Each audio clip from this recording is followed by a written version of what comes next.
Ya, baik Bapak Ibu sekalian, sore hari ini kita akan menyimak kajian dari Ustadz Dedi, akan melanjutkan eh, kajian Asmaul Husna Series, yaitu Allah Al-Mujil, jangan sampai Allah hinakan. Ya, seperti biasa nanti Ustadz akan menyampaikan kajian sampai jam 17.15 ya, jam 5:15. Nanti berikutnya kita lakukan sesi tanya jawab diskusi, dan tentunya berharap pertanyaan sesuai dengan tema kalau bisa ya. Berikutnya juga minta untuk Bapak Ibu sekalian untuk bisa menitipkan mikrofonnya selama bisa menjalankan kajian. Untuk itu dipersilakan Ustaz untuk memulai kajian. Baik, hatur nuhun, jazakumullah khair, Dr. Wedi, mohon izin share materi hari ini Pak Dokter. Siap Ustaz.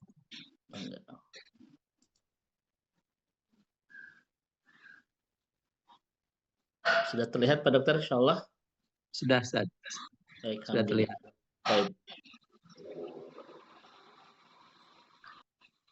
Bismillahirrahmanirrahim. Assalamualaikum warahmatullahi wabarakatuh. Waalaikumsalam.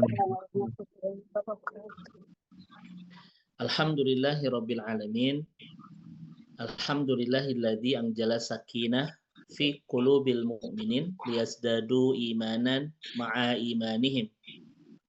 Wa asyhadu an la ilaha illallah wahdahu la syarikalah. Wa asyhadu anna Muhammadan abduhu wa rasuluh al-mab'utsu rahmatan lil alamin.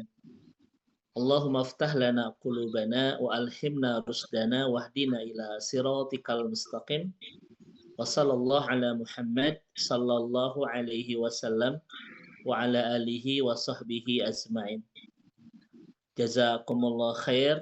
Syukran jazilan Pak Dr. Wedi yang memandu di pertemuan sahabat surga di sore hari ini di tengah kesibukan Pak Dokter yang sangat luar biasa di rumah sakit dan lain, tapi masih terus bisa istiqomah menyempatkan waktu membersamai pertemuan-pertemuan iman sahabat surga di setiap pekan. Semoga ini menjadi amal dakwah, amal jariah, amal soleh Pak Dokter bersama keluarga besar yang semoga Allah Subhanahu wa taala senantiasa menganugerahi Pak Dokter dan keluarga besar keberkahan, kebersamaan penuh kebaikan di dunia, kebersamaan penuh kebahagiaan sampai ke surga. Juga seluruh sahabat-sahabat surga, ada Bu Tuti tadi sudah memulai dengan tilawah. Semoga menjadi pemberkah di pertemuan sahabat surga sore hari ini. Sehat berkah selalu Bu Tuti. Salam baktos buat suami tercinta. Juga ada Ustadz Ginanjar yang senantiasa terus membersamai kita di kajian-kajian sahabat surga. Ada Rob Endah juga senantiasa. Semoga Allah terus menjaga guru-guru kita semua dalam kesehatan. Bunda Yeni, Masya Allah, ada Umi Lela ya, dan sahabat surga yang lain. Tanpa saya bisa sebut satu persatu, Bunda Yanti, karena di laptop saya hanya terlihat beberapa orang. Mohon maaf. Tetapi untuk semua keluarga besar sahabat surga, semoga senantiasa dalam kesehatan, kebaikan, keberkahan. Puji syukur hanya milik Allah. Mudah-mudahan lingkaran iman kita di sore hari ini untuk kembali menaut hati, mengeja cinta, melingkar iman di taman surga. Allah catat menjadi bagian terbaik dari amal saleh kita, bagian terindah dari ampunan dosa kita, dan bagian tersempurna dari cara Allah Subhanahu wa taala menganugerahi kita semua hasanah fid dunia dan hasanah fil akhirah. Kebaikan di dunia dan kebahagiaan kelak di akhirat. Sebagaimana janji baginda mulia Rasulullah sallallahu alaihi wasallam Pak Dokter ya.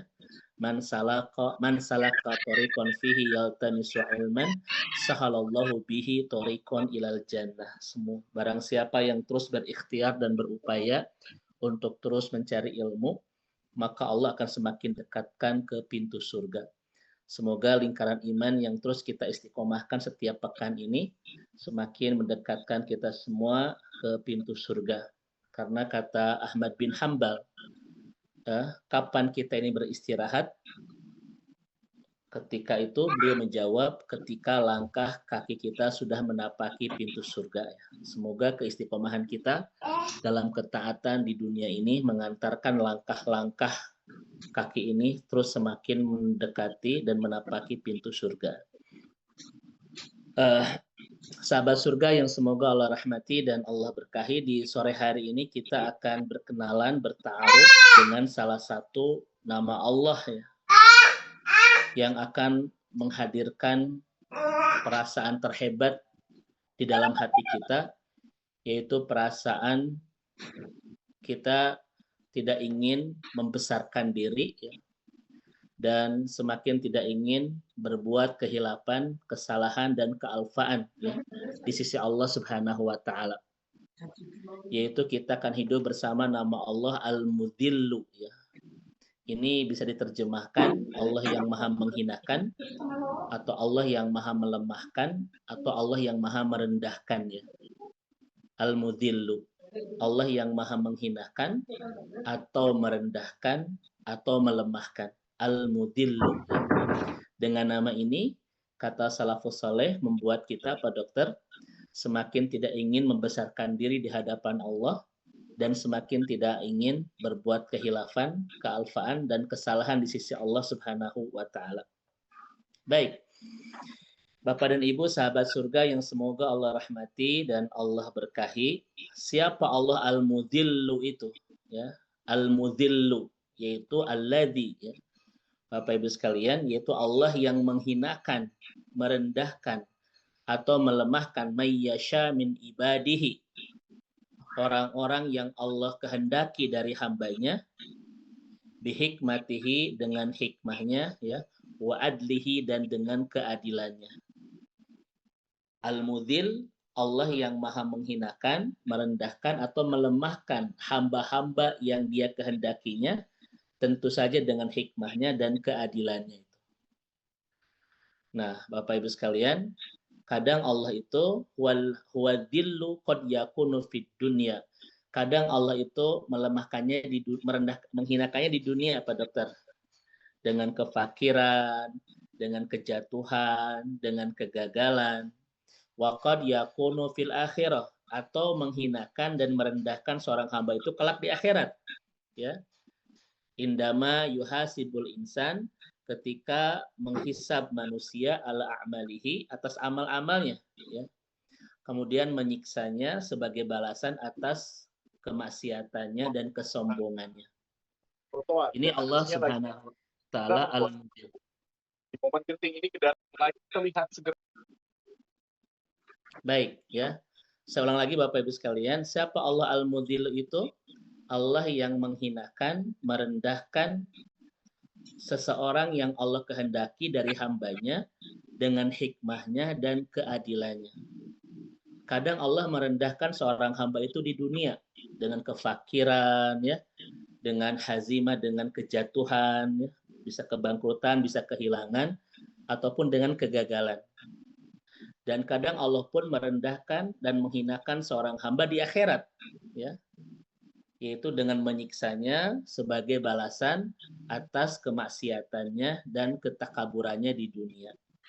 Itulah Allah Al-Mudhillu.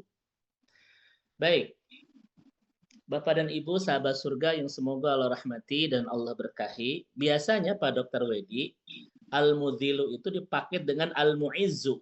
Ya. Ini dua nama Pak Dr. Wedi, Ustadz Ginanjar, yang senantiasa bergandengan. Pertama Al-Mu'izzu, yang kedua Al-Mudhillu. Al-Mu'izzu Allah yang maha memuliakan, Al-Mudhillu Allah yang maha menghinakan. Itu biasanya dua nama ini senantiasa dipaket berbarengan terus. Ya. Kenapa hari ini kita tidak membahas Al-Mu'izzu? Karena ini sudah kita pernah sampaikan Pak Dokter ya di kajian-kajian di pertemuan-pertemuan tahun-tahun sebelumnya. Ini sudah disampaikan ya. Al-Mu'izzu Allah yang maha memuliakan, Al-Mudhillu Allah yang maha menghinakan ya. Ismul Mudhillu yadharu fil Quran fi tawazun ma ismil Mu'iz ya. senantiasa dipaketkan dan disandingkan dengan nama Al-Mu'izzu. Siapa Allah Al-Mu'izzu itu? Yaitu Allah yang memuliakan mayyasha, orang-orang yang Allah kehendaki. Dan siapa Al-Mudillu itu? Orang-orang yang Allah hinakan, ya, dari orang-orang yang melampaui batas, orang yang takabur, orang yang zolim, dan yang lainnya. Ya. Sebagaimana kita temukan Bapak Ibu sekalian di surah Ali Imran ayat 28. Allah gandengkan antara Al-Mu'izzu dan Al-Mudillu yang maha memuliakan dan maha menghinakan. A'udzubillahi minasyaitonirrajim. Qulillahumma malikal mulki tu'til mulka man tasha'u wa tanzi'ul mulka mimman tasha' wa tu'izzu. Nah, ini Al-Mu'izz ya. Wa tu'izzu man tasha'. Kemudian wa tudillu. Nah, ini Al-Mudil. Mayyasha. Kan gitu ya. Bapak man tasha'. Katakanlah, wahai Tuhan yang mempunyai malikal mulki, pemilik segala kerajaan, tu'til mulka man tasha. Engkau berikan kerajaan kepada orang yang kau kehendaki. Wa tanzi'ul mulka mimman tasha. Dan engkau pun mencabut kekuasaan dari orang yang kau kehendaki. Ini Ustaz Ginanjar, bahasa Allah tuh tidak menggunakan wa ya'khud, ya, mengambil, tapi wa tangzi, mencabut, ya. Allah memberikan kekuasaan pada dokter dan mencabut kekuasaan. Kenapa Allah tidak menggunakan kalimat ya'khud, mengambil kekuasaan, tetapi mencabut? Karena biasanya Bapak Ibu, orang itu kalau diambil kekuasaannya agak susah. Makanya kalimatnya itu tangzi, mencabut dengan paksa. Karena orang itu yang memberikan kekuasaan atau menyerahkan kekuasaan itu dengan sukarela itu jarang, ya. Makanya kalimatnya itu watang ziu. Atau mencabut, ya. Mencabut tidak dengan kata mengambil. Kemudian wa tu'izzu man tasha wa tudillu man tasha. Allah memuliakan orang yang Allah kehendaki dan Allah pun menghinakan orang yang Allah kehendaki. Di sini Pak Dokter ada banyak hal, ya. Ada 4 tema, memberi kekuasaan, mencabut kekuasaan. Kemudian memuliakan dan menghinakan. Ini tafsiran para ulamanya banyak, ya. Di antaranya adalah Allah mengatakan begini Bapak Ibu sekalian dalam ayat ini, ketika Allah memberikan kekuasaan itu belum tentu tanda sebuah pemuliaan. Allah mencabut kekuasaan pun belum tentu tanda sebuah penghinaan. Ini Bapak Ibu sekalian, ya. Kadang Allah itu memberi kekuasaan untuk menghinakan dan mencabut kekuasaan untuk memuliakan. Nah, begitu sekalian, ya. Jadi Bapak dan Ibu sekalian, ayat ini menjelaskan kepada kita bahwa Allah memberi kekuasaan itu belum tentu tanda sebuah pemuliaan, dan mencabut kekuasaan dari seseorang belum tentu tanda sebuah penghinaan. Bahkan sebaliknya, Allah memberi kekuasaan untuk menghinakan, dan Allah mencabut kekuasaan untuk memuliakan. Mudah-mudahan yang hadir di sini sahabat surga adalah hamba-hamba Allah yang diberikan kekuasaan untuk memuliakannya. Karena di luar sana banyak orang-orang yang diberi kekuasaan untuk menghinakannya, bahkan untuk memperbanyak kemaksiatan dan kezalimannya itu. Seperti Fir'aun, Pak Dokter, ya. Allah beri kekuasaan kepada dia untuk semakin memperlihatkan kemaksiatannya, untuk semakin memperlihatkan kezalimannya itu. Itulah cara Allah mengistijrad seorang hamba. Namun ketika Allah mencintai seorang hamba, Allah ambil kekuasaannya untuk memuliakan kehidupannya. Bapak Ibu pernah melihat orang-orang yang setelah dicabut kekuasaannya hidupnya lebih mulia? Itu banyak. Lebih dekat dengan Allah, lebih dekat dengan masjid, lebih dekat dengan Al-Quran. Kan begitu Pak Dokter, ya. Dan sebaliknya kita bisa melihat orang-orang yang diberikan kekuasaan untuk dihinakan oleh Allah Subhanahu wa taala. Nampak kemaksiatannya, ya, nampak kezolimannya dan lain seterusnya. Makanya ibu dan bapak yang semoga Allah rahmati dan Allah berkahi, ya, semoga kita semua adalah hamba-hamba Allah yang ketika diberikan kekuasaan untuk memuliakan kita, ya, seperti itu. Nah, ini Allah yang memuliakan Al-Mu'izzu dan Allah yang menghinakan Al-Mudhillu. Nah, begitu, ya. Baik. Ibu dan Bapak yang semoga Allah rahmati dan Allah berkahi. Ini Pak Dokter, kenapa Al-Mudhillu senantiasa dipaketkan dengan Al-Mu'izzu?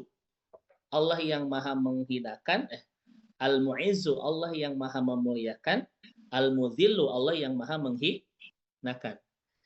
Ini luar biasa Bapak Ibu kalimat para ulama Ustaz Ginanjar. Adzillahullahu, ya, Allah menghinakan seorang hamba untuk membawa dia bertobat. Kan begitu Pak Dokter, ya, ketika Allah menghinakan seseorang, ya, dengan diberikan musibah, dengan dicabut kekuasaannya, itu ternyata cara Allah untuk mengantarkan dia bisa bertobat. Fa idza taba wastaqama ala amrillah sara azizan. Dan ketika dia bertobat, kemudian istiqomah dengan ketaatannya, maka pelan-pelan Allah muliakan kembali itu. Masya Allah. Ya. Bapak Ibu, ada orang yang mulia dengan kekuasaan, tapi penuh kemaksiatan. Kemudian Allah cabut kekuasaannya. Ternyata itu cara Allah untuk membuat dia bertobat kepada Robnya. Dan ketika dia bertobat dan istiqomah dalam ketaatan, soro azizan, Allah pelan-pelan muliakan dia kembali. Pernah melihat begitu apa Ibu sekalian? Itulah ya, kenapa Al-Mu'izzu dan Al-Mudhillu senantiasa dipaket dua nama Allah ini, yang maha memuliakan dan maha menghinakan. Allah memberikan kehinaan agar seseorang itu segera bertobat kepadanya, dan ketika dia bertobat, soro azizan, Allah pun kembali memuliakan kehidupannya. Contoh Bapak Ibu, ya, ada orang yang senang-senang dengan kemaksiatan, ya, minum gitu, ya, ini bukan minum Orson, ya, minum Orson, berbuat maksiat gitu, ya, dengan segala kekuasaan dunianya gitu, ya, dengan hartanya, dengan jabatannya. Kemudian Allah hinakan dia, Allah cabut kekuasaannya, Allah berikan musibah dalam hidupnya, Allah hinakan dia. Ketika dia terhina, kemudian dia bertobat kepada Allah. Memang itu cara Allah. Kenapa Allah menghinakan seorang hamba? Untuk mengantarkan dia bisa bertobat. Dan ketika dia bertobat, kemudian istiqomah dalam pertobatannya, soro azizan, Allah muliakan kembali kehidupannya. Masya Allah. Baik, ini Bapak dan Ibu, ya, alasan kenapa Al-Mudhillu yang maha menghinakan selalu dipaket dengan Al-Mu'izzu, Allah yang maha memuliakan. Baik, Ibu dan Bapak sekalian, ada 3 cara bagaimana Allah itu merendahkan, melemahkan, dan menghinakan seorang hamba. Ya. Ada 3 cara Bapak Ibu sekalian. Yang pertama adalah idlalul insan fid dunya. Ini yang pertama Pak Ibu. Allah itu menghinakan dan merendahkan hati manusia di dunia. Ya. Allah itu kadang Pak Dokter merendahkan, ini yang pertama, pola pertama, Allah itu merendahkan hati, menghinakan hati seorang hamba di dunia. Ketika dia merasa gagal, merasa terpuruk begitu, ya, merasa lemah, Allah hinakan itu. Itu cara Allah mengidlal, menghinakan seorang hamba. Dengan cara Allah gagalkan, dengan cara Allah itu kecewakan, dengan cara Allah itu lemahkan. Untuk apa Bapak Ibu sekalian? Liyad'uhu ilal audah, ya, agar dia itu kembali. Nah ini Bapak Ibu, liya'lamu annahu la haula wala quwata illa billah. Untuk mengajarkan dia tidak ada daya dan kekuatan selain itu semuanya dari Allah. Ini yang pertama Bapak Ibu sekalian. Allah melemahkan hati seorang hamba dengan kegagalan, Pak Dokter, dengan harapan yang tidak menjadi kenyataan, dengan kenyataan hidup yang jauh dari harapan. Itu cara Allah mengidlal. Untuk apa? Untuk menyadarkan dia la haula wala quwata illa billah. Bahwa tidak ada daya dan upaya kecuali semuanya dari Allah. Bapak Ibu pernah Bapak Ibu kecewa? Nggak usah dijawab, ini wajah-wajah yang pernah hatam dalam kekecewaan ya. Kita pernah gagal Bapak Ibu? Pernah keinginan kita tidak terwujud? Pernah nggak apa yang terjadi itu tidak sesuai dengan keinginan kita? Itu cara Allah menghinakan hati kita, itu merendahkan hati kita Pak Dokter. Dengan kekecewaan, dengan kegagalan, dengan keinginan yang tidak berwujud menjadi kenyataan. Untuk mengajarkan apa Bapak Ibu? Untuk mengajari khuliqal insanu dha'ifa, bahwa kita ini lemah Bapak Ibu. Kira-kira Bapak Ibu kalau orang tidak pernah mengalami kegagalan, semua yang diinginkan terwujudkan, kira-kira akan sombong tidak? Bapak Ibu. Ketika orang tidak pernah kecewa, ketika orang tidak pernah merasa gagal, ketika semua yang dia inginkan terlaksana dan terwujud, kira-kira orang itu akan sombong tidak Bapak Ibu? Sombong, Ustaz. Orang akan sombong gitu. Ya. Allah membuat kita gagal, Allah membuat kita kecewa, Allah membuat kita inginkan tidak Allah berikan. Karena Allah mengajari kita ini lemah. Khuliqal insanu dha'ifa. Kita ini lemah Bapak Ibu. Kenapa semua yang kita cita-citakan tidak terlaksana? Karena Allah yang mengajarkan kepada kita, kita ini lemah. Kita tidak bisa apa-apa tanpa Allah itu. Betul Bapak Ibu ya? Nah gini, saya tanya kepada Ibu dan Bapak sekalian, kenapa Allah menciptakan kita dalam keadaan lemah? Al-insan dha'if. Ini pernah kita sampaikan di kajian sebelumnya. Allah menakdirkan kita diciptakan dalam keadaan lemah. Kenapa Bapak Ibu sekalian? Agar kita senantiasa terhubung kepada Allah yang Maha Kuat. Ya. Agar kita senantiasa terhubung kepada Allah yang Maha Kuat dengan bersandar, berpasrah, berharap, ya Bapak Ibu sekalian, bergantung. Itu alasan Allah menciptakan kita dalam keadaan lemah ya. Di sini disampaikan yalja'u ilaiha wa ya'tamidu 'alaiha Pak Dokter tuh. Ini katakan oleh para ulama kita. Bapak Ibu yang dirahmati Allah Subhanahu wa taala. Kalau kita tidak diciptakan dalam keadaan lemah, kira-kira terhubung nggak dengan Allah yang Maha Kuat?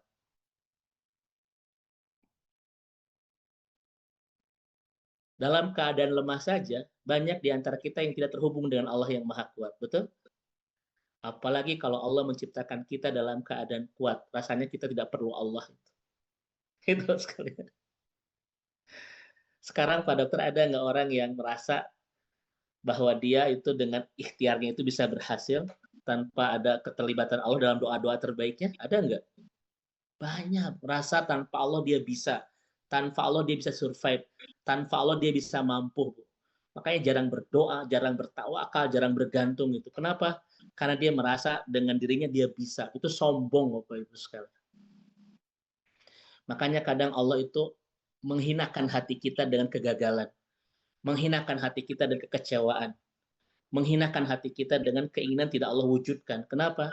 Karena Allah yang mengajarkan kepada kita khuliqal insanu dha'ifa. Kita ini lemah tanpa Allah itu. La haula wala quwata illa billah. Kira-kira dengan cara yang pertama ini, seorang hamba itu bisa nggak dia kembali kepada ukuran yang sebenarnya? Bisa tidak? Bisa. Maka ketika Allah melemahkan hati seorang hamba dengan dikecewakan, digagalkan, itu cara Allah mengembalikan manusia ke ukuran yang sebenarnya. Dia itu lemah. Khuliqal insanu dha'ifa. Tidak ada daya dan upaya kecuali semuanya dari Allah Subhanahu wa taala. Nah, ini yang pertama Bapak Ibu sekalian, ya. Coba Bapak Ibu, Firaun itu pernah gagal nggak Pak Dokter? Firaun itu seakan-akan hidupnya itu sehat terus, sukses terus ya. Ujungnya dia bilang apa Ustaz Ginanjar? Anna rabbukumul a'la, aku Tuhan paling tinggi. Coba. Gara-gara apa? Gara-gara dia mungkin tidak pernah kecewa, tidak pernah gagal, semua keinginan dia bisa dapatkan. Anna rabbukumul a'la, aku Tuhan paling tinggi. Makanya Ibu dan Bapak ya, kan saya sering sampaikan kepada Bapak Ibu, Allah memberikan kelapangan agar kita tidak terus-terusan dalam kesulitan. Namun Allah pun memberikan kesulitan agar kita tidak terlena dengan kelapangan. Saya ulang Bapak Ibu, saya ulang ya.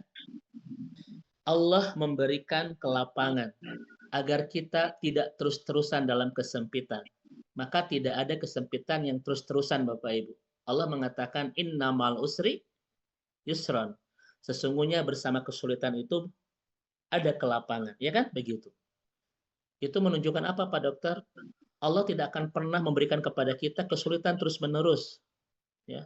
Nanti juga ada kelapangan. Allah berikan itu agar kita tidak terus-terusan dalam kesulitan. Namun, Allah pun memberikan kita kesulitan agar kita tidak terlena dengan kelapangan. Kalau Bapak Ibu senantiasa lapang terus ya, senantiasa bahagia terus, tidak pernah kecewa, kira-kira makin lemah nggak kebergantungannya kepada Allah? Makin lemah. Kita mulai pelan-pelan tidak berdoa, Pak Dokter ya. Pelan-pelan kita makin sombong bahwa tanpa Allah kita bisa. Wa'iyadzubillah. Itu cara Allah. Kadang Allah tuh begini Pak Dokter ya. Allah memberikan kekeruhan di dunia. Ketika keindahan dunia itu mengeruhkan keindahan akhirat. Kadang begitu. Kira-kira Bapak Ibu paham nggak ya kalimatnya? Allah memberikan kekeruhan di dunia ketika keindahan dunia mengeruhkan keindahan akhiratnya. Ini sudah itu apa maksudnya? Ya begitulah Bapak Ibu sekalian. Ya. Makanya Bapak Ibu, kalau seseorang dengan dunianya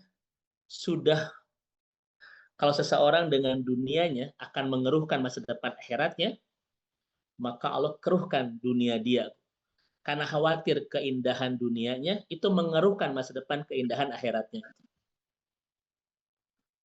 Itu Bapak Ibu. Ya. Ini yang disampaikan oleh para ulama kita. Bahkan kita juga pernah mendapatkan kalimat yang sangat power Ustaz Ginanjar. Allah gagalkan rencana kita ketika rencana-rencana itu akan menghancurkan kita. Kan gitu ya. Allah gagalkan rencana-rencana kita ketika semua rencana-rencana itu akan menghancurkan kita. Itu memang cara Allah Subhanahu wa Ta'ala ya. Masya Allah. Nah ini yang pertama Ibu dan Bapak yang semoga senantiasa Allah rahmati dan Allah berkahi ya. Allah memberikan apa tadi? Memberikan kegagalan, kekecewaan, bahkan musibah ya dalam hidup kita untuk mengembalikan ukuran kita yang sebenarnya bahwa kita ini lemah. Ya, bahwa kita ini adalah lemah. Dan kenapa Allah menciptakan kita dalam keadaan lemah? Agar kita senantiasa terhubung kepada Allah yang Maha Kuat. Karena biasanya yang lemah selalu membutuhkan perlindungan dari yang Maha Kuat. Ketika kita merasa kuat, khawatir Bapak Ibu tidak mau terhubung kepada Allah yang Maha Kuat. Makanya Allah lemahkan kita agar kita tidak pernah lepas hubungan kita dengan Allah yang Maha Kuat. Namun yang terjadi Ustadz Ginanjar, kita ini lemah, tapi banyak yang tidak terhubung kepada Allah yang Maha Kuat. Gitu ya. Nah ini yang pertama Ibu dan Bapak yang semoga Allah rahmati dan Allah berkahi. Ini cara pertama Allah melemahkan, merendahkan, dan menghinakan. Yaitu merendahkan, menghinakan hati seorang manusia dengan kekecewaan, dengan kegagalan, dengan musibah, dengan harapan-harapan yang tidak menjadi kenyataan. Agar apa? Agar hamba itu kembali ke ukuran dia yang sebenarnya, yaitu lemah. Ya, lemah itu. Dia butuh pertolongan dari Allah. Dia butuh kemudahan dari Allah. Dia butuh kekuatan dari Allah. Nah, seperti itu. Ini yang pertama. Yang kedua, nah ini Bapak Ibu kita agak lebih hati-hati ya. Sebetulnya materi ini yang saya sampaikan di pesan hari ini Pak Dokter. Allah merhinakan, merendahkan seseorang. Cara yang kedua adalah ketika seseorang itu berbuat maksiat kepada Allah. Ya, yadhillul abda nafsahu bisababid dzunub wal ma'asi allati yartakabuha. Jadi Allah menghinakan seorang hamba disebabkan dosa dan kemaksiatan yang dia lakukan. Begitu.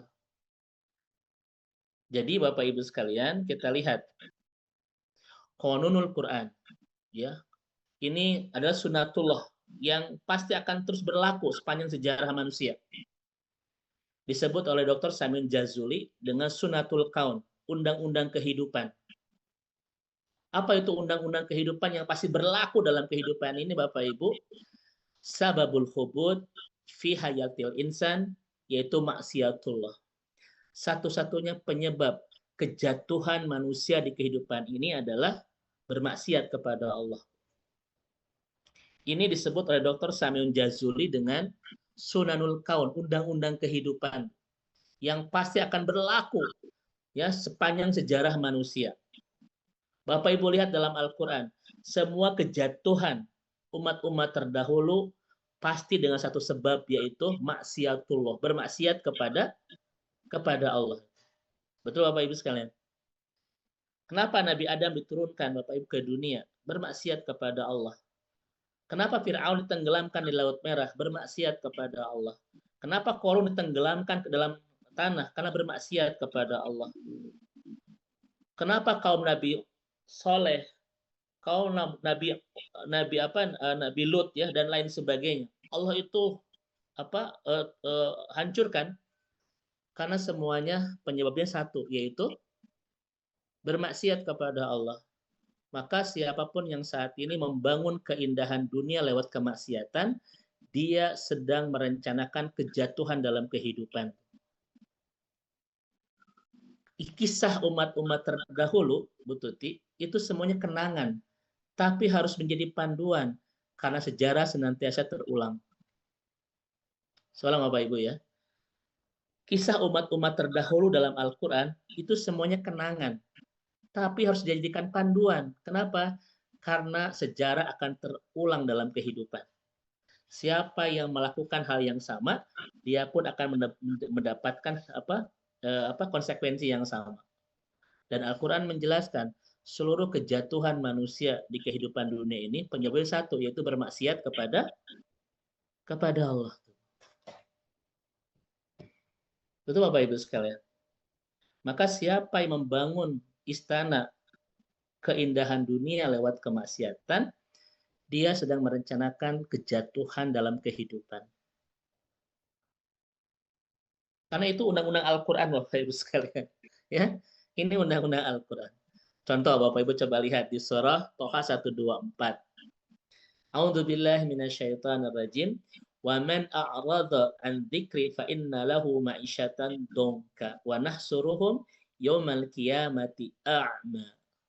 Siapa yang berpaling dari perintahku, dari peringatanku, kata Allah. Artinya ini bermaksiat, bukan? Ini maksiat kan? Siapa yang bermaksiat kepadaku, fa inna lahu ma'isyatan dongka, maka sesungguhnya dia akan mendapatkan ma'isyatan dongka, kehidupan yang penuh dengan kesulitan. Ini sudah penjelasan dari Al-Quran. Maka segala kesulitan kehidupan diundang oleh segala kemaksiatan kepada Rabb kita. Bahkan Bapak Ibu kata Ali bin Abi Thalib ya, saya seorang ulang-ulang. Yang disebut dengan ma'isyatan dongka itu Bu Tuti adalah orang yang kehilangan ketentraman dalam kehidupan, padahal dia tidak menemukan kekurangan. Dia kehilangan kebahagiaan di dalam kehidupan, padahal dia tidak memiliki kekurangan. Kan biasanya yang menghilangkan kebahagiaan itu karena adanya kekurangan, betul ya? Kurang harta, kurang ganteng, kurang cantik gitu ya. Itu biasanya penghilang kebahagiaan. Ini mah tidak ada kekurangan, bahkan hidup berkelimpahan, tapi dia kehilangan kebahagiaan. Apa penyebabnya? Dosa. Maka Bapak Ibu sekalian, rumus dari Toha 124 adalah, Bapak Ibu, kehilangan kebahagiaan di perasaan itu bukan karena kita memiliki kekurangan, tetapi kita melakukan sebuah kemaksiatan. Maka sebuah kemaksiatan akan menghilangkan segala ketenangan dan kebahagiaan di kehidupan, walaupun hidup serba berkelimpahan. Itu Toha 124. Ya. Coba Bapak Ibu coba lihat di surat ini. Ibrahim ayat 42. A'udzubillahi minasyaitonirrajim. Wala tahsabannallaha ghafilan amma ya'malu zalimun. Innama yuakhiruhum liyaumi tashkhasu fihil absar. Ustaz Ginanjar. Janganlah sekali-kali kamu mengira bahwa Allah lalai dari apa yang diperbuat oleh orang-orang zalim. Sesungguhnya Allah memberi tangguh kepada mereka sampai hari waktu di mana mata mereka akan terbelalak. Nih Pak Dokter ya. Ini menunjukkan apa Bapak Ibu? Orang-orang yang zalim pasti jatuh itu. Ini ayatnya. Kalau Bapak Ibu ragu orang zalim itu jatuh, maka berantakan iman kita. Orang-orang yang berbuat zalim itu pasti Allah jatuhkan Bapak Ibu. Ya. Kalaupun Allah tidak jatuhkan dia di dunia, Allah hinakan dia nanti kelak di akhirat. Pasti jatuh Bapak Ibu sekalian. Ya. Sebuah kezaliman dalam kehidupan pasti Allah jatuhkan. Hanya usia kita yang kadang Bapak Ibu tidak sampai melihat sebuah kezaliman itu jatuh itu. Itu ya. Gitu. Makanya Ibu dan Bapak sekalian, jangan pernah membangun kehidupan dunia lewat kezaliman. Karena kita sedang disiapkan untuk jatuh secara menyakitkan. Makanya jangan pernah menzolimi orang. Karena kita akan terluka dengan doa-doanya. Gitu sekalian ya. Jadi orang zolim itu akan jatuh dengan doa-doa orang yang terzolimi. Kan begitu. Jangan pernah menzolimi orang. Karena kita akan terjatuh dengan doa-doanya. Jangan pernah menyakiti orang dengan kezoliman, karena kita akan terluka dengan air mata dan doa-doanya. Contoh begini Bapak Ibu sekalian ya. Ini ada kisah Bapak dan Ibu. Ada kisah ya, sebuah perusahaan. Jadi pemiliknya itu, pemilik itu apa namanya? Ownernya ya, atau pemilik modal itu 4 orang misalnya. Bapak Ibu sekalian.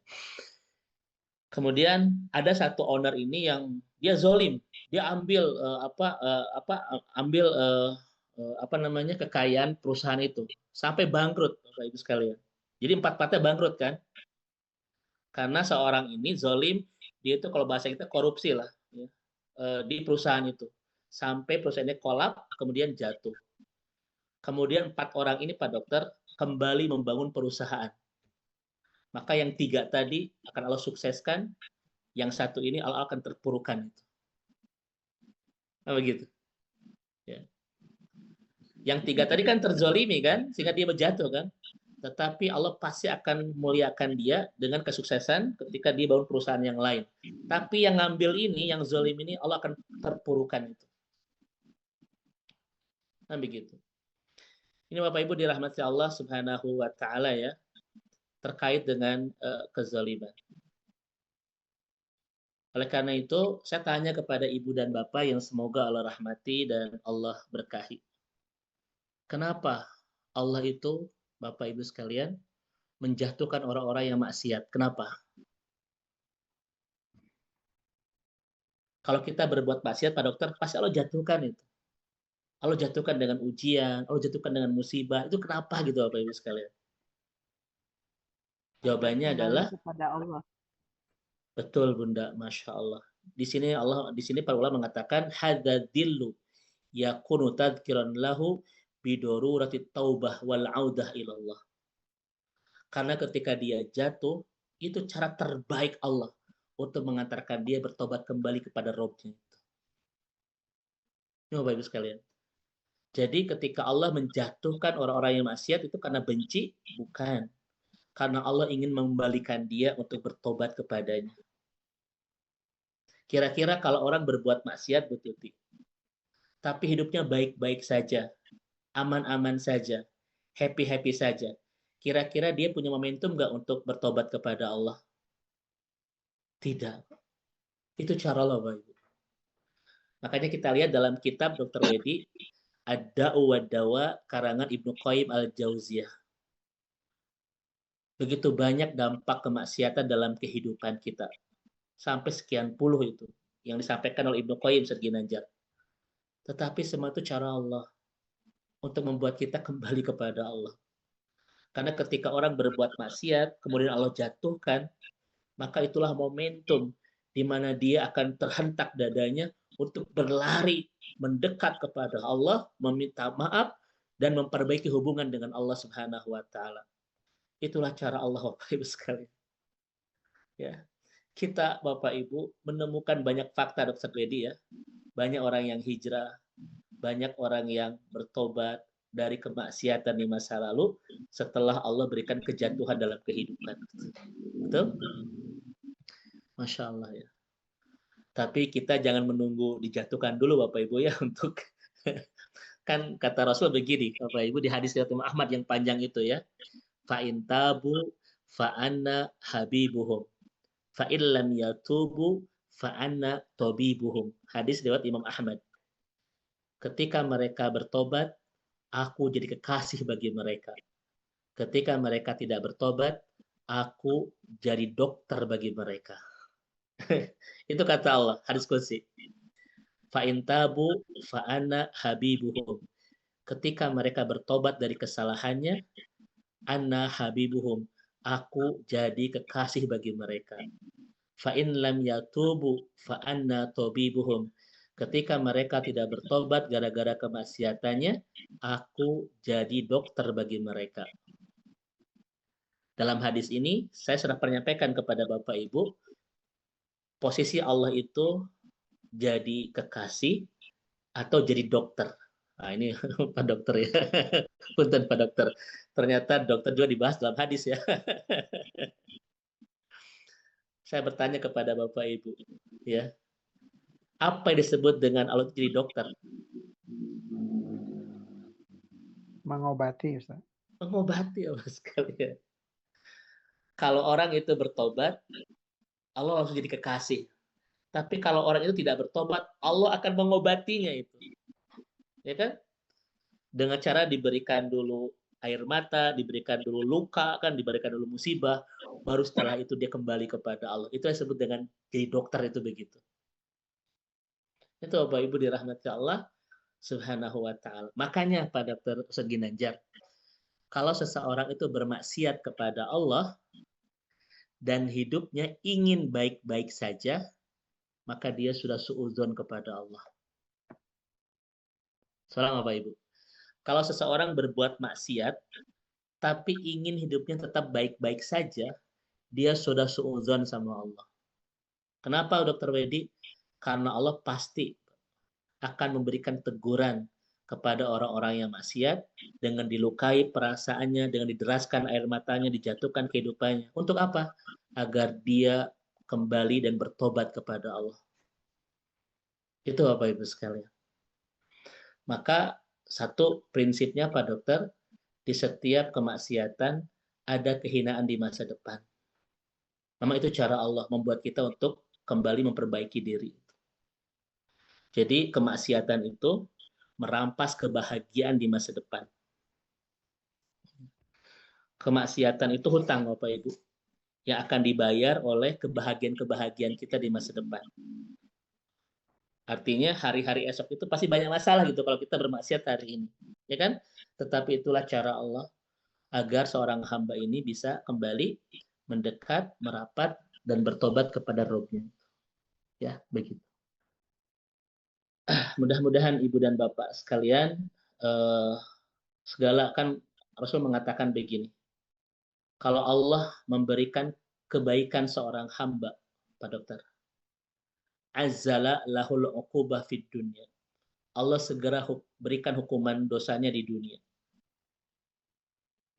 Kalau Allah mencintai seorang hamba dan ingin memberikan kebaikan dalam kehidupannya, azzala lahul uqubah fid dunya. Allah mempercepat hukuman dosanya di dunia.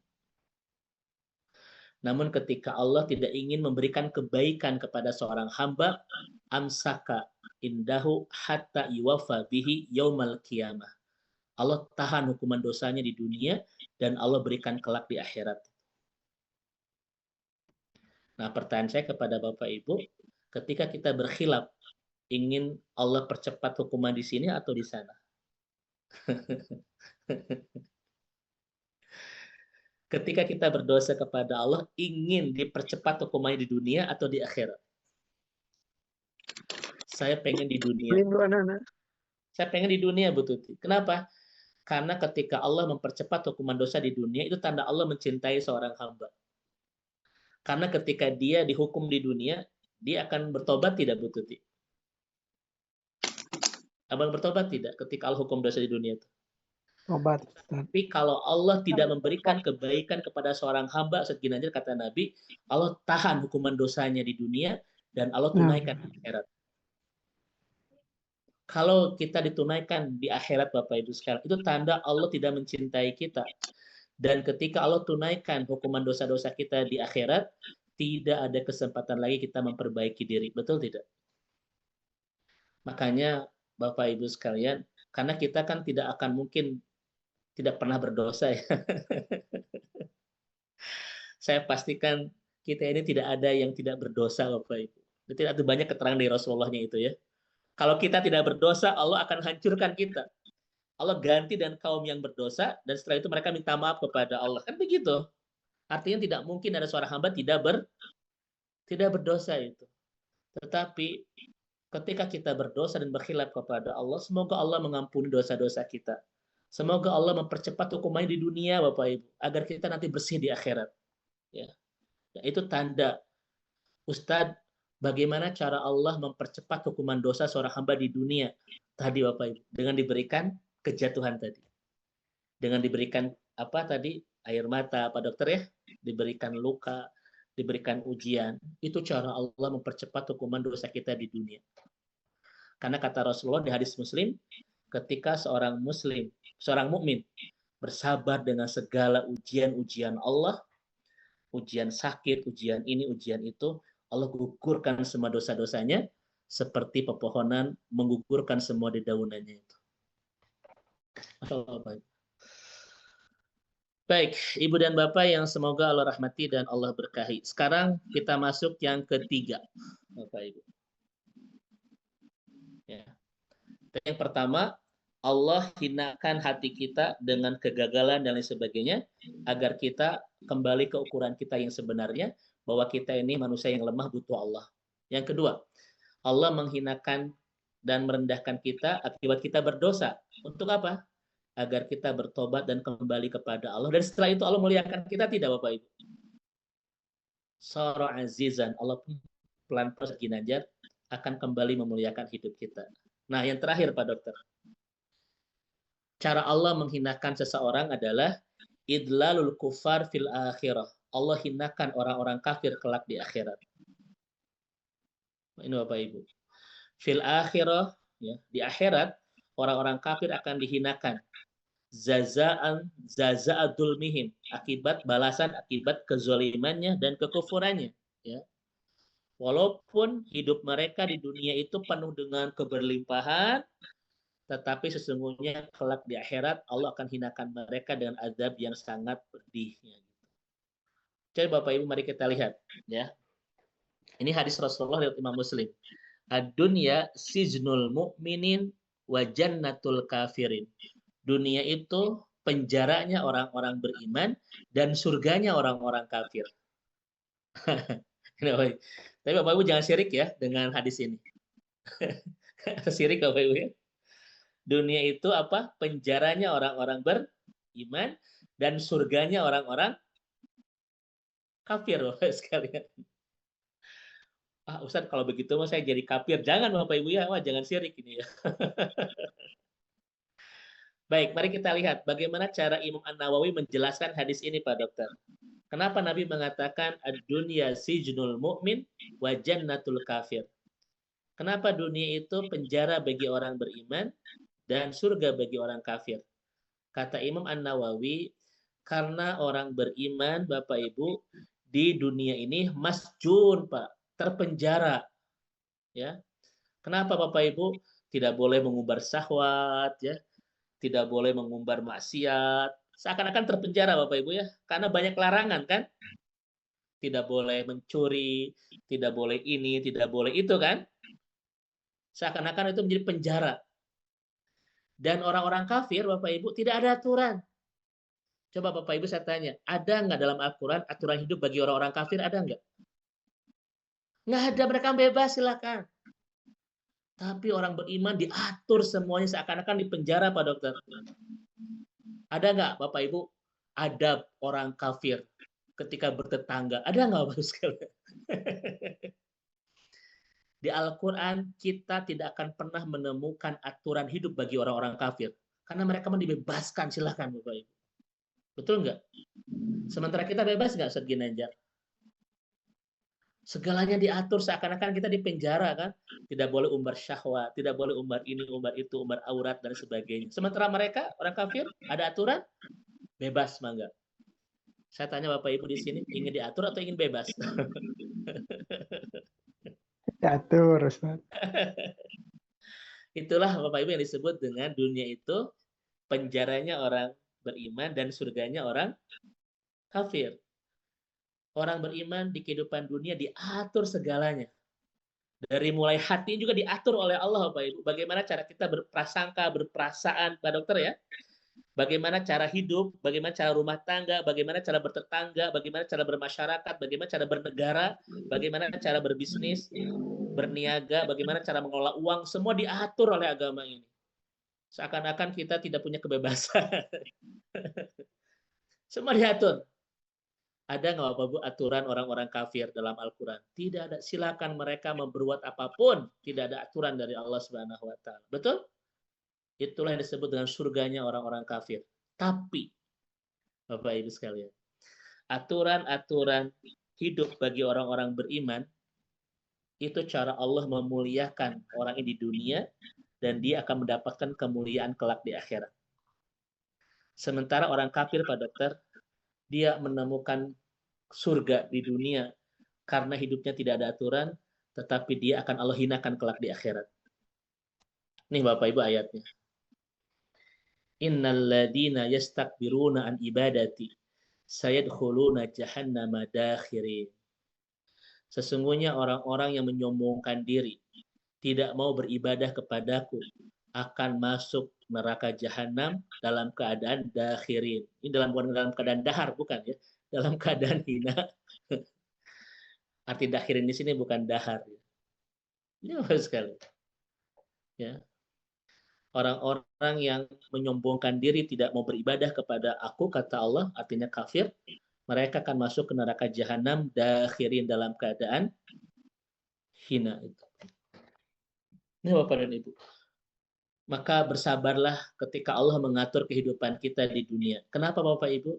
Karena aturan-aturan yang Allah berikan dalam kehidupan kita bukan ingin membatasi kebebasan kita, tetapi ingin menjamin kemuliaan kita di dunia dan kebahagiaan kita di akhirat. Kalau orang hidup tanpa aturan, kira-kira mulia atau hina?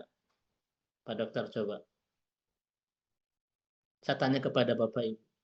Kalau hidup manusia tanpa aturan, kira-kira akan membawa kepada kehinaan atau kemuliaan? Pasti hina Bapak Ibu. Pasti hina itu. Makanya Allah mengatur Bapak Ibu sekalian ya. Allah mengatur kehidupan kita di dunia ini, bagaimana tidak boleh mengambil hak orang, ya, tidak boleh merendahkan kehormatan orang. Ini karena kita oleh Allah diatur agar senantiasa hidup penuh kemuliaan. Sementara sama sekali Dr. Dele menemukan nggak aturan hidup bagi orang-orang kafir dalam Al-Quran? Tidak ada. Mereka mau ngapain saja silahkan di dunia ini. Mangga. Ya, mangga silakan. Tapi kita tidak boleh tanpa aturan Bapak Ibu karena kita orang beriman. Ya. Makanya orang beriman itu ya harus diatur oleh Allah Subhanahu wa taala hidupnya kan. Tapi aturan itu bukan ingin membatasi kebebasan, tetapi ingin menjamin kemuliaan dunia kita dan kebahagiaan akhirat kita. Tetapi Bapak Ibu, cara Allah menghinakan yang ketiga, Allah akan menghinakan orang-orang kafir di akhirat, Pak. Boleh jadi di dunia mereka itu menemukan surga ya seakan-akan penuh dengan kemuliaan. Tapi Allah sudah pastikan hidup mereka kelak di akhirat penuh dengan kehinaan. Makanya Bapak Ibu kalau kita lihat orang kafir iri atau sedih? Saya tanya Bapak Ibu. Kalau kita lihat hidup orang kafir itu iri atau sedih? Saya suka sedih Bapak Ibu sekalian. Kenapa? Karena mereka tidak akan mendapatkan kebahagiaan kelak di akhirat. Makanya kita doakan, semoga orang-orang yang saat ini belum menemukan hidayah, Allah berikan hidayah itu. Karena surga dengan segala keindahannya, lihat Al-Quran, hanya akan Allah berikan kepada al-mu'minuna wal mu'minat. Hanya orang-orang beriman Bapak Ibu sekalian. Betul? Allah sampaikan itu di banyak ayat. Makanya ketika melihat orang kafir Bapak Ibu, itu bukan iri, tetapi sedih, kasihan gitu. Mereka sekarang tertawa di dunia, tetapi nanti menderita berkepanjangan keselamanya di akhirat. Betul tidak Bapak Ibu sekalian? Ya. Hari kita mah iri Bapak Ibu. Aduh, itu jangan iri, harus sedih gitu ya. Biarlah kita tidak seberlimpah mereka di dunia, tapi kita punya masa depan yang tidak Allah berikan kepada mereka di akhirat itu. Ya. Ini pernah kita sampaikan ya di dalam kajian-kajian yang lain. Nah ini Bapak Ibu sekalian, cara Allah Subhanahu wa taala memberikan kehinaan kepada seorang hamba ya dengan 3 cara. 1, Allah hinakan hati kita di dunia dengan kegagalan, dengan musibah, dengan penderitaan, dengan keinginan yang tidak terkabulkan agar kita kembali ke ukuran kita yang sebenarnya. Kita butuh Allah. Kita ini lemah tanpa Allah. Yang kedua, Allah memberikan musibah, Allah memberikan kehinaan kepada orang-orang yang berbuat maksiat agar dia kembali kepada Allah, meminta maaf dan kembali memperbaiki hubungan dengan Allah. Yang ketiga, Allah memberikan kehinaan kepada orang-orang kafir kelak di akhirat. Ya, maka jangan pernah kita tergoda, tertarik, iri dengan kehidupan orang-orang kafir di dunia. Bagi mereka dunia itu surga tanpa aturan, silakan bebas. Tetapi kelak di akhirat mereka akan dihinakan oleh Allah Subhanahu wa taala. Semoga kita mendapatkan kemuliaan dunia dan akhirat. Ya. Sekarang terakhir, kaifa nata'ammalu ma'asmillahi al-mudhil. Bagaimana cara kita berinteraksi dengan nama Allah Al-Mudhil ini? Bagaimana cara kita berinteraksi dengan nama Allah Al-Mudhil ini? Pertama, at-tawadu' lillah. Kita harus tawadu di hadapan Allah. Tidak boleh menyombongkan, tidak boleh menyombongkan diri itu. Kenapa?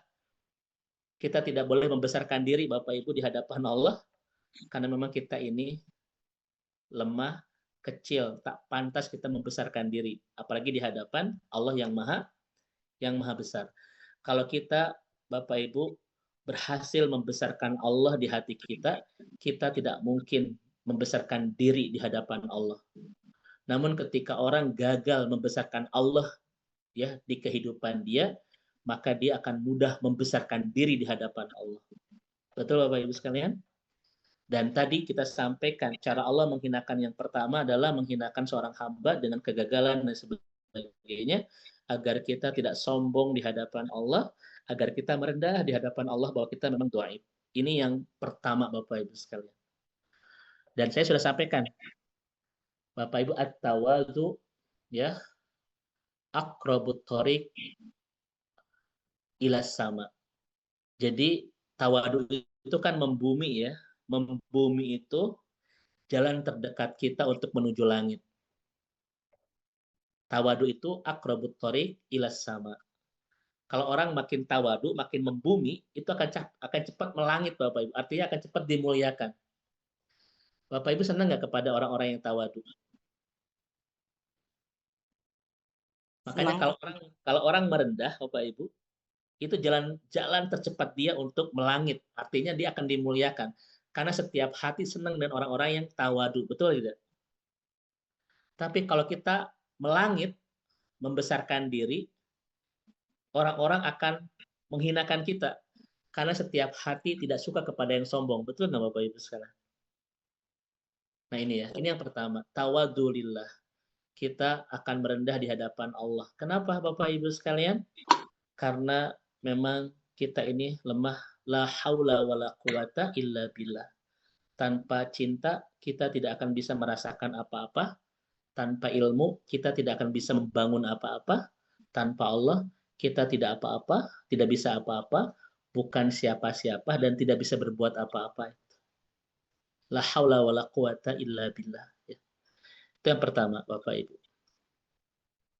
Yang kedua, Ibu dan Bapak yang dirahmati Allah Subhanahu wa taala. Bagaimana cara kita berinteraksi dengan nama Allah Al-Mudil? Yang pertama tadi, kita harus tawadu di hadapan Allah, tidak boleh membesarkan diri. Karena Allah lah yang maha besar. Ya, semakin kita mudah membesarkan Allah, kita tidak akan mungkin membesarkan diri. Dan orang-orang yang gagal membesarkan Allah pasti akan mudah membesarkan diri. Kan begitu. Yang kedua, Bapak Ibu sekalian, pelajaran terbaik yang bisa kita dapatkan dari Allah Al-Mudil adalah kita akan makin kuat kebergantungan kita, kebersandaran kita, keberpasrahan kita, keberharapan kita kepada Allah. Ini yang kedua. Ya. Kita akan mudah untuk bertawakal kepada Allah, mempercayakan segala urusan kita untuk diurus oleh Allah. Kita akan semakin kuat kebergantungannya, keberpasrahannya, kebersandarannya, dan keberharapannya kepada Allah Subhanahu wa taala. Kenapa Bapak Ibu? Karena kita ini lemah, sementara Allah itu yang maha kuat.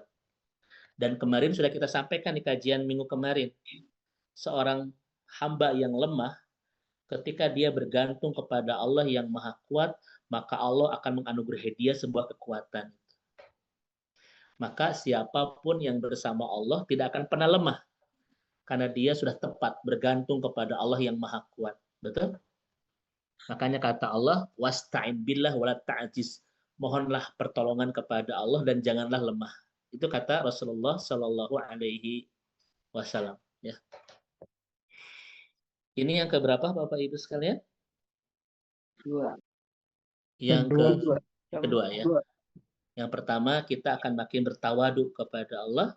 Yang kedua kita akan makin kuat kebergantungan kita, keberpasrahan kita, keberharapan kita, kebertawakalan kita kepada Allah Subhanahu wa taala, ya.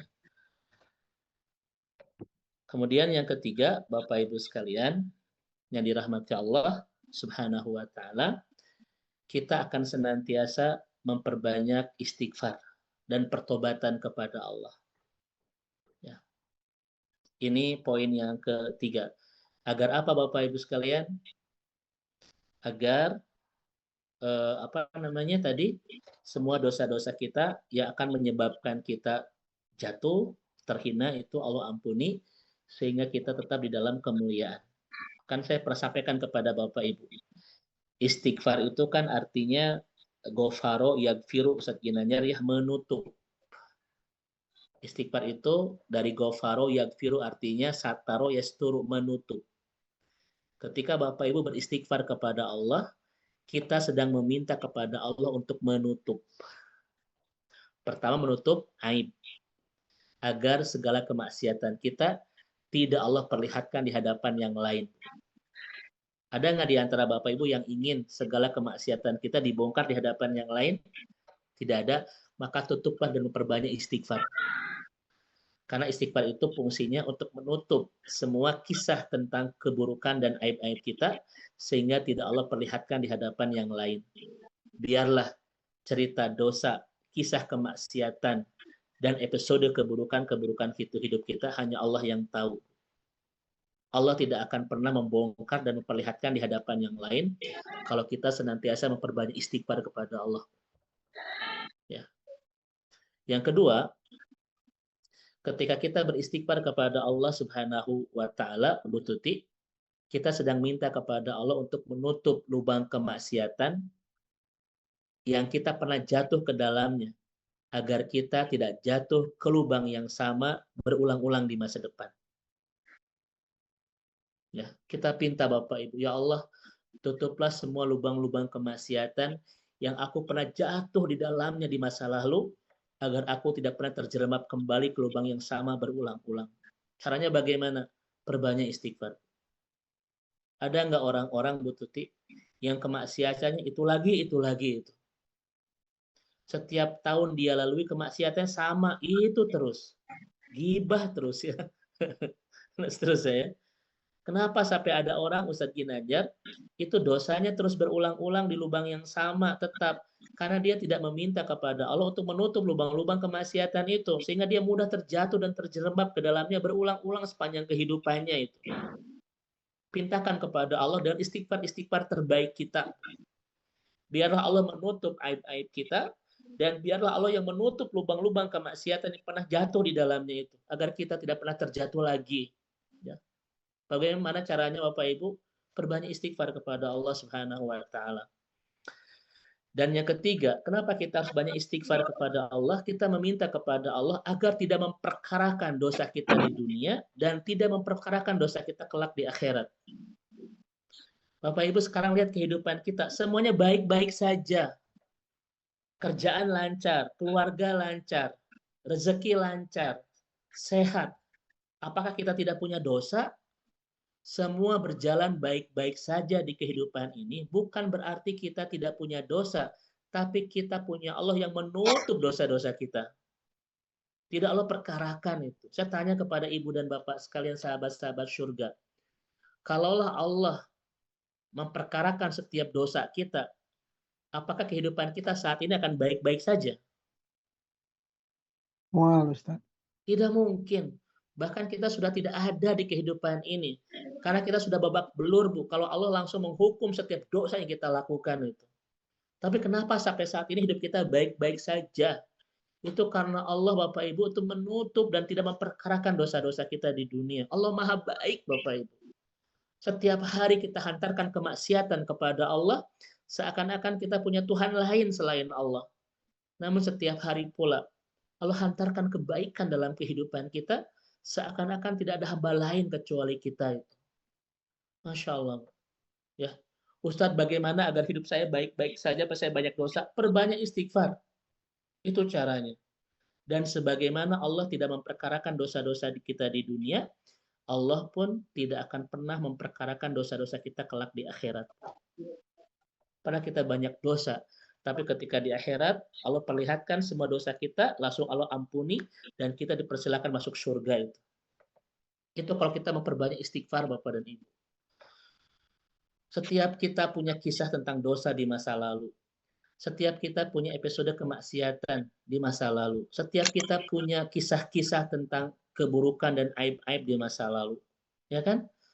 Maka tidak ada alasan buat kita untuk melambat-lambat, malas untuk meminta maaf kepada Allah dengan istighfar-istighfar terbaik dan pertobatan-pertobatan terhebat kita kepada Allah.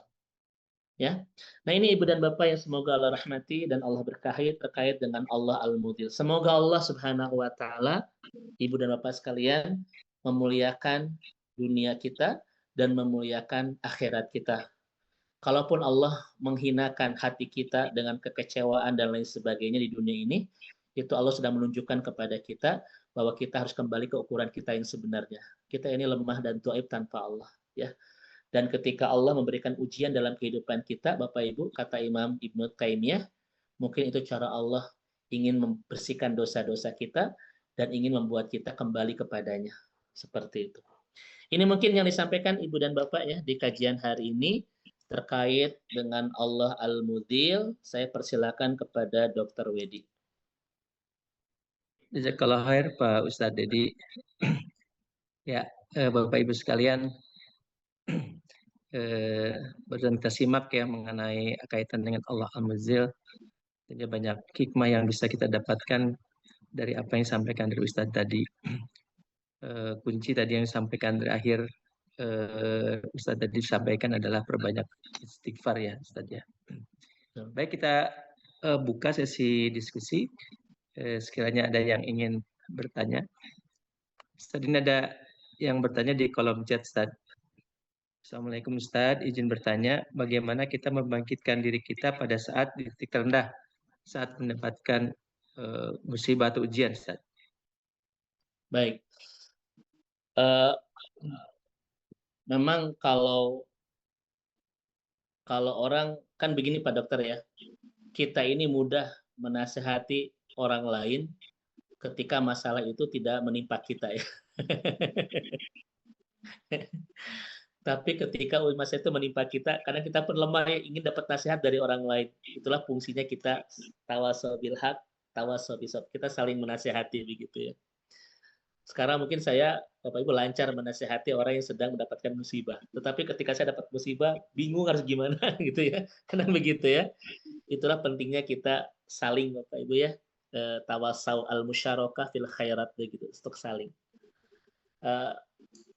Bapak Ibu, maka silakan kalau untuk membangkitkan diri saat terpuruk ya dengan segala musibah itu, Bapak Ibu coba lihat surat At-Taghabun ayat 11. Itu cukup ya, satu ayat tetapi bisa memberikan energi, bisa menyembuhkan luka-luka, bisa mengobati segala perih ya, bahkan bisa membangkitkan jiwa yang sedang lelah, kalah dan merasa pasrah itu ya. At-Taghabun ayat 11 itu. Di sana Allah mengatakan kalimat yang sangat power sekali, Dr. Dele. Wa may yu'min billah yahdi qalbah. Ya. Ketika memperkuat iman kita kepada Allah, Allah akan tunjuki hati kita ya, untuk mudah menangkap hikmah dari segala ujian, untuk mudah menangkap pelangi dari derasnya air hujan, untuk mudah menangkap cahaya di balik pekatnya malam, untuk mudah menangkap sinyal-sinyal kebahagiaan dari derasnya air mata yang sedang Allah alirkan. Itu At-Taghabun ayat 11 Bapak Ibu. Makanya kata para ulama, Pak Dokter, ij'al imanuka tobibuka wasyifauka. Jadikan imanmu dokter yang mengobatimu dan obat yang menyembuhkan luka-luka hidupmu itu. Maka cara terbaik di surat ini adalah terus dekatkan diri kita kepada Allah dengan membangun keimanan terbaik kepadanya. Karena semakin bagus iman kita, semakin Allah cahayai, tunjuki hati kita untuk mudah menangkap segala kebaikan dari satu ujian yang sedang Allah titipkan di kehidupan. Ada nggak, Pak Dokter, orang yang sulit mencari hikmah dari ujian? Itu ada. Kalau orang sulit mencari hikmah, biasanya dia cepat putus asa, cepat pasrah, dan cepat buruk sangka kepada Allah. Ya, karena dia tidak menemukan hikmah di balik sebuah ujian. Tetapi kalau kita mudah menangkap berjuta hikmah di balik ujian, kira-kira akan kuat nggak kesabaran kita untuk menghadapinya? Akan kuat Bapak Ibu. Makanya cara memperkuat daya kesabaran ketika mendapatkan musibah adalah dengan mengetahui ada berjuta hikmah dan kebaikan di balik satu ujian yang sedang Allah titipkan. Itu Bapak Ibu. Contoh misalnya gini, kenapa Allah memberikan saya sakit? Kata Nabi, karena Allah ingin membersihkan dosa-dosa kita. Kata Al-Quran, karena Allah ingin menderaskan pahala buat kita. Kata para ulama, karena Allah ingin memudahkan kita untuk masuk surga. Ketika orang menangkap kebaikan-kebaikan ini, kira-kira kuat gak daya kesabarannya untuk menghadapi ujian? Sakit? Bapak Ibu, kuat ya kira-kira? Kuat. Kuat. Maka orang semakin tidak mudah menangkap hikmah dan kebaikan di balik ujian, semakin lemah daya kesabarannya. Semakin akan membawa dia ke titik terendah, keputusasaan, keberpasrahan, bahkan keburuksangkaan kepada Allah Subhanahu wa Ta'ala. Maka saya ulang kembali Bapak Ibu ya, tidak boleh kita lemah dalam keimanan ketika sedang mendapatkan banyak ujian. Karena iman adalah imun yang paling aman ketika kita mendapatkan banyak ujian di kehidupan. Jadikan imanmu dokter yang mengobatimu, obat yang menyembuhkan luka-luka kehidupan. Perkuat keimanan kepada Allah Bapak Ibu. Dari banyak tips, ini tips terbesar dari Al-Quran. Dan Al-Quran tidak akan pernah salah ngasih tips Bapak Ibu ya. Selalu tepat gitu ya. Bagi siapapun yang sedang memerlukan tips dan cara-cara bagaimana bangkit dari keterpurukan. Perbaiki iman kita kepada Allah. Kan saya sering sampaikan begini Bapak Ibu sekalian. Al-musibah fiyadillah kasikin fiyadit tabib. Musibah di tangan Allah itu seperti pisau bedah di tangan dokter. Ya. Kan begitu. Musibah di tangan Allah itu seperti pisau bedah di tangan dokter. Dokter dengan pisau bedahnya merobek kulit kita, membelah daging kita, memutus urat saraf kita, sampai darah kemana-mana, membongkar tulang-tulang kita untuk diambil penyakitnya. Dokter bukan sedang menyakiti, tapi sedang menyelamatkan. Demikian juga musibah di tangan Allah, melukai hati kita, memberantakan perasaan kita, menderaikan air mata kita, bukan sedang menyakiti, tetapi sedang ingin menyembuhkan, menyelamatkan, dan membahagiakan. Kalau kita paham ini, maka kita akan mudah bangkit dari segala keterpurukan. Itu Pak Dokter. Naam, wallahu a'lam bishawab. Insyaallah Ustaz, perkuat, pertebal keimanan. Ya. Yang kedua, kamil hikmah ya, berprasangka Betul. baik pada Allah. Kemudian Betul. sabar saja mengenai Betul. musibah tersebut. Masya Allah. Ya. Akbar. Nah, baik Bapak Ibu sekalian, berikutnya Teh Neneng yang sudah raisan, dipersilakan Teh Neneng. Bismillahirrahmanirrahim. Assalamualaikum Waalaikumsalam. warahmatullahi Ya, Neneng jangan dijawab wabarakatuh. sendiri atuh. Punten Ustaz, jazakumullah Baik. khair Ustaz. Mari kita ketemu hari Pembekalan Jumat ya di kajian Ummahatul Qur'ani ya Teh Neneng TV. ya. Iya, Sukses alhamdulillah. selalu. Iya, alhamdulillah ya Allah Ustaz. Sehat walafiat Ustaz. Amin ya Rob. Ustaz, ini nih masih apa ya? Ya ada kekhawatiran kan ya dengan dosa gitu ya. Kemarin juga ngobrol sama kakak gitu yang usianya udah bawa tanah gitu ya, masih Masya Allah Emang Ustaz, Teh Neneng aduh ya cium-cium Allah, gitu bau tanah gitu gimana? makanya aduh mohon bimbingan terus sama Ustaz. Nah ini ya masih bertanya-tanya dengan dosa gitu ya Ustaz ya, aduh cenah urang teh dosa teh diterima teu ampunan kita teh diterima enggak gitu ya. Seperti yang Ustaz pernah sampaikan gitu ya, kalau kita bawa 1000 dosa di hadapan Allah itu tidak ada apa-apa dibandingkan dengan kita membawa dosa kepada satu orang. Nah, yang Betul. dipertanyakan itu bagaimana Ustaz gitu ya, nggak ingin husnul khotimah Ustaz gitu ya. Nah ini dosa-dosa dulu gitu ya kepada manusia, kepada Allah. Nah bagaimana cara minta ampun kepada Allah itu kepada manusia seperti apa dan juga kepada Allah seperti apa gitu Ustaz, supaya betul-betul gitu dosa ini diampuni gitu Ustaz gitu ya, dengan terus merapat kepada Allah gitu Ustaz. Nah itu aja, jazakumullah khair. Baik. Jazakillah khair Teh Neneng, semoga Allah memberikan kebaikan, keberkahan ya buat Teh Neneng, keluarga besar juga kita semua. Amin ya Allah, amin rabbal alamin. Alhamdulillah Dokter Wedi ya, di kajian-kajian offline saya selalu bertemu Teh Neneng ya di kajian-kajian. Alhamdulillah kemarin juga terakhir hari Jumat ya, dan memang sudah hampir bertahun-tahun bersama ya dalam kajian. Alhamdulillah. Saya teringat Teh Neneng di kajian tentang babut taubat ya di Riyadus Shalihin yang disyarahi oleh Syekh Utsaimin rahimahullah. Saya kitab juga ada ya Riyadus Shalihin. Tapi ini ya, ini yang 22 jilid ya. Profesor Dr. Muhammad Nasruddin Al-Ammar ya. Di sini ada bahasan tentang bab tobat itu. Jadi tobat kita itu kan di persimpangan jalan Pak Dokter ya. Antara diterima dan tidak. Tetapi kita harus positive thinking, Allah itu Maha penerima taubat. Ya. Harus betul-betul yakin Teh Neneng, karena ini bagian dari husnudon kita kepada Allah. Allah itu Al-Ghafar, Al-Ghafur, dan Al-Ghafir. Ya. Yang Allah sebutkan 97 di Al-Quran. Nama itu. Al-Ghafur 92 ayat, Al-Ghafar 5 ayat, Al-Ghafir 1 ayat. Total semuanya 97. Allah memperkenalkan dirinya untuk menerima semua tobat-tobat kita.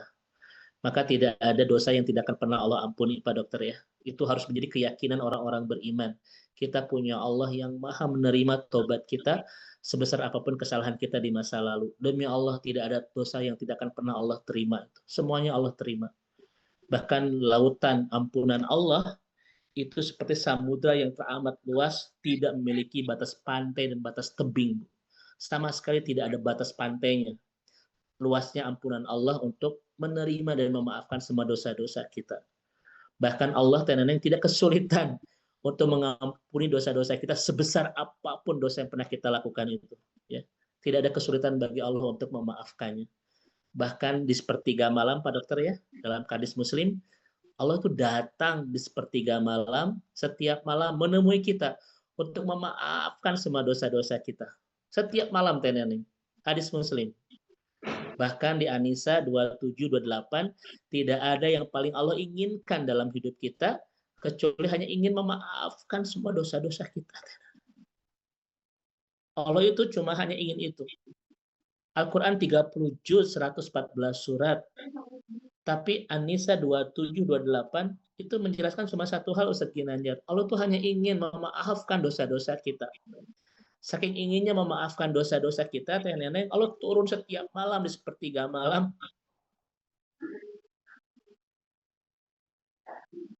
untuk memaafkan dosa-dosa kita. Makanya tidak boleh kita berpesimis ya dengan dosa-dosa yang pernah kita lakukan untuk tidak dimaafkan sama Allah. Sebelum kita ingin minta maaf, Neneng ya, Allah itu sudah jauh-jauh hari ingin memaafkan kita. Sampai-sampai Allah bilang apa? Innallaha yuhibbut tawabin. Allah begitu mencintai orang-orang yang bertobat. Coba bayangkan itu. Allah begitu mencintai orang-orang yang bertobat. Artinya, bukan hanya dimaafkan, Allah bahagia, kan kata Nabi, Allahu asyaddu farhan bitaubati abdihi. Allah teramat bahagia dengan tobatnya seorang hamba. Dengan semua hadis-hadis dan Al-Quran ini, masih adakah ruang di perasaan kita untuk pesimis, dosa kita tidak akan dimaafkan? Tidak, itu ya. Karena Allah maha bahagia dengan tobatnya seorang hamba. Allah datang setiap malam, sepertiga malam untuk memaafkan dosa-dosa kita. Tidak ada keinginan terbesar Allah dalam hidup kita, kecuali hanya ingin memaafkan dosa kita. An-Nisa 27. Dengan semua dalil ini, masih adakah keraguan di hati kita bahwa dosa-dosa kita tidak akan pernah Allah maafkan? Seharusnya sudah tidak ada, Teneneng. Kan begitu.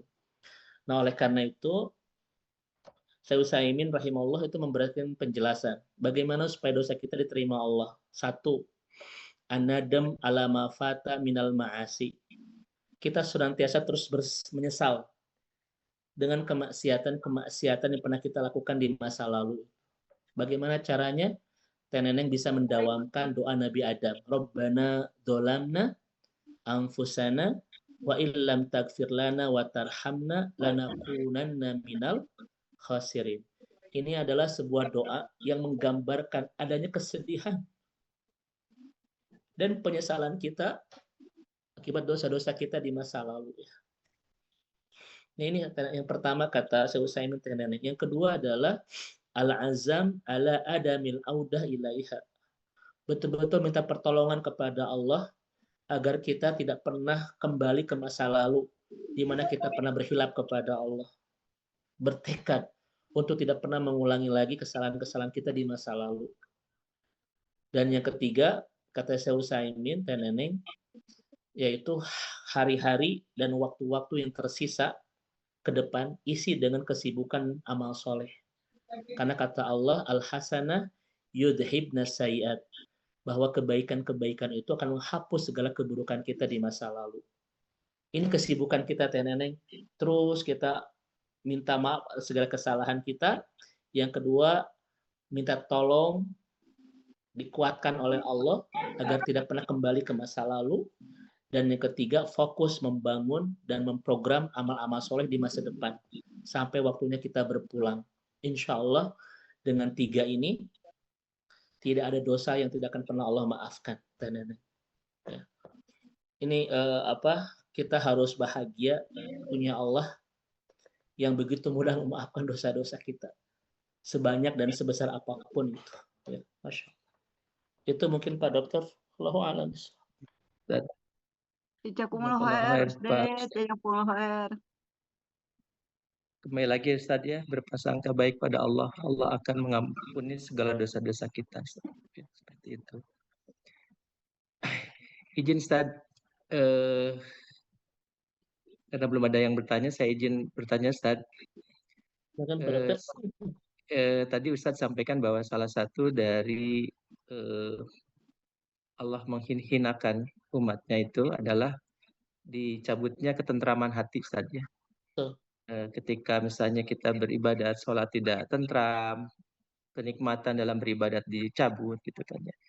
Di lain hal tadi Ustaz juga sampaikan bahwa Allah hinakan umatnya itu salah satunya adalah apabila maksiat pada Allah gitu kan Ustaz. Seperti begitu. Ya. Namun di lain pihak Ustaz, eh, apa yang membedakan bahwa itu karena dihinakan, kehilangan ketentraman hati itu karena seorang itu maksiat pada Allah dibanding apa yang membedakan dengan apabila kalau misalnya yang bersama tersebut sedang diuji gitu oleh Allah. Ya, Yaitu Ustaz. Mungkin mohon penjelasannya Ustaz. baik. Ini ada yang barusan muncul dulu Pak Dokter ya dari siapa barusan Ya, dari Bunda Erna ya. ya, Nanti sebelum merespon yang Pak Dokter, kalau ya. kesalahan kepada manusia. Nah ini kalau kita punya kesalahan kepada manusia memang syaratnya 4 ya. Kalau kepada Allah 3. Pertama, hati penuh penyesalan akibat dosa di masa lalu. Kedua, bertekad tidak pernah mengulangi lagi dosa di masa depan. Yang ketiga, menyibukkan diri dengan segala amal-amal soleh.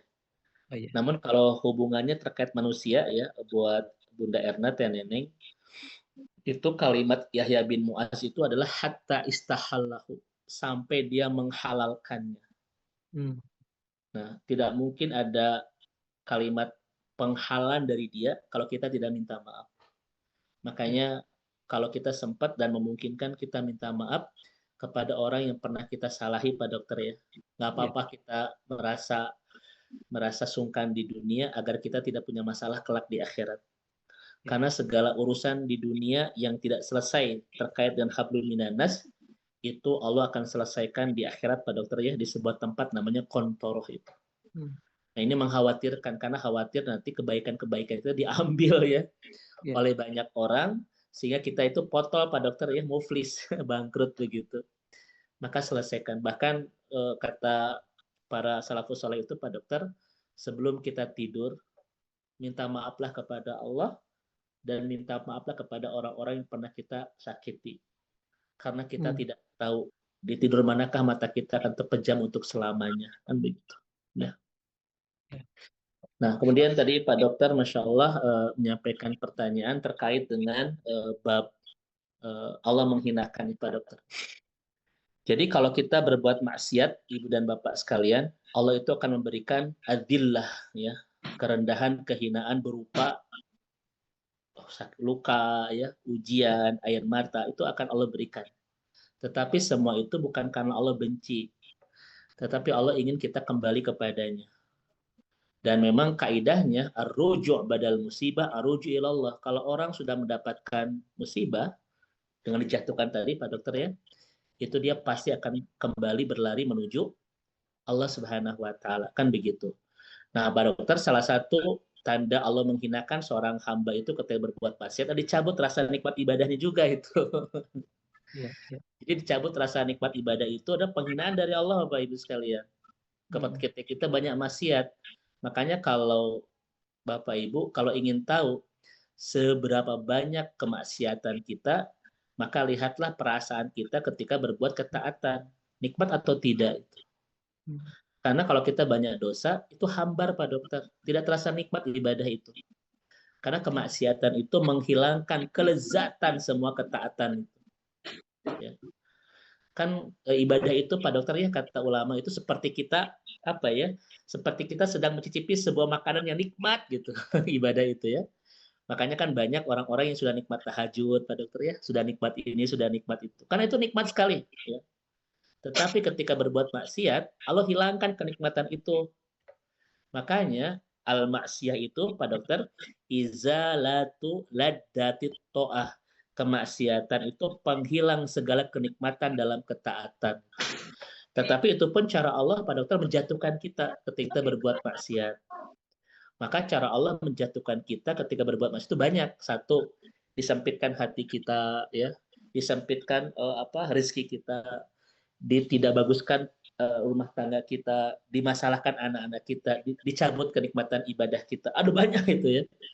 Sampai-sampai Ibnu Qayyim itu hampir menulis hampir sekitar 46 Ginanjar, ya.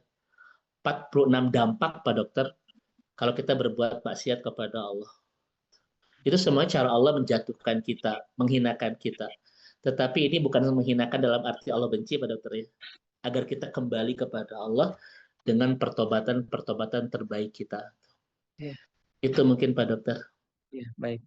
Jadi ketika misalnya hati tidak tentram, segera bertobat Ya, Ustaz ya. betul. Mungkin kita... Karena boleh jadi kan kata Ibnu Qayyim, Pak Dokter, maksiat itu salah satunya adalah doikus sodr. Dada itu resah, resah, gelisah, tidak tentram, itu salah satu tanda bahwa kita berdosa. Itu kata Ibnu Qayyim al-Jauziyah. Namanya doikus sodr, ya. Disempitkan dada kita sehingga kita tidak menemukan ketenangan dan ketentraman. Iya, baik. Baik, Ustaz, jazakallah khair, Ustaz. Berikutnya dari Teh Desi, Ustaz mau bertanya, bagaimana caranya kita tahu kalau Allah sudah memaafkan kita, Ustaz? Oh ya, ini pernah kita sampaikan ya Pak Dokter ya di kajian sebelumnya. Setidaknya ada tiga tanda besar bahwa seseorang itu diterima tobatnya oleh Allah Subhanahu wa taala. Tanda yang pertama adalah Bapak Ibu sekalian, ya, ditenangkan perasaannya dan diberkahkan seisi kehidupannya. Rumah tangganya membaik, pekerjaannya membaik, anak-anaknya membaik, rezekinya membaik, dan ditenangkan perasaannya, Pak Dokter. Itu tanda pertama. Dia menemukan banyak kebaikan dalam kehidupannya yang sudah lama hilang. Dan dia pun menemukan ketentraman di perasaannya selama ini penuh dengan kegelisahan itu. Itu yang pertama. Yang kedua, kata ulama, tanda seseorang itu tobatnya diterima dah dinikmatkan kembali ibadahnya kepada Allah. Ngaji nikmat lagi, tahajud nikmat lagi, ya. Kemudian tilawah pun nikmat lagi. Ada banyak kenikmatan yang dia rasakan dalam ketaatan yang sudah lama dia itu hilang, Pak Dokter merasakannya itu ya. Yang lama dia sudah kehilangan itu semua.